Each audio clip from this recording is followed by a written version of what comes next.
بسم الله الرحمن الرحيم. معانا النهارده شقه في الهانوفيل شارع الحوته، 3 غرف وريسبشن وحمام ومطبخ.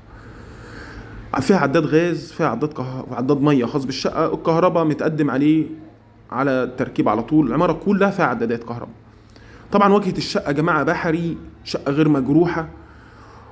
الشقه في الكامل جبسون بورد، بي اس ولوميتال دبل، ارضيات بورسلين، كهرباء ساس.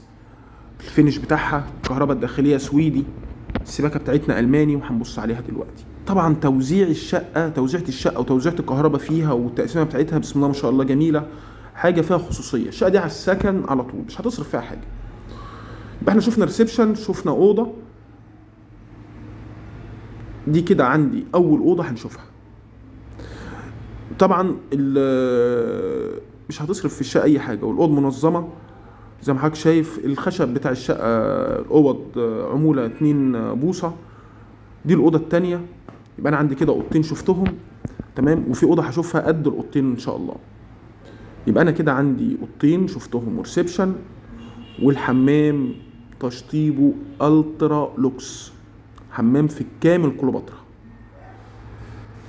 بعد كده عندي المطبخ بتاعي يشيل كافه الاجهزه الكهربائيه. هنبص على المطبخ. يعني يا جماعه اللي هيجي يسكن ان شاء الله مش هيصرف في الشقه دي اي حاجه. ما تنساش تصلي على سيدنا محمد، ما تنساش تشترك معانا في القناه. بعد كده هنبص على الاوضه الكبيره وهي اوضه النوم، ودي اكبر اوضه في الشقه. برضو الاوضه دي بتطل على نفس واجهه الريسبشن. انا شاكر ليك ان انت سمعت معايا الفيديو للاخر. هتلاقي السعر مكتوب عندك تحت في العنوان وفي الوصف. ما تنساش تدوس لنا لايك، والسلام عليكم ورحمه الله وبركاته.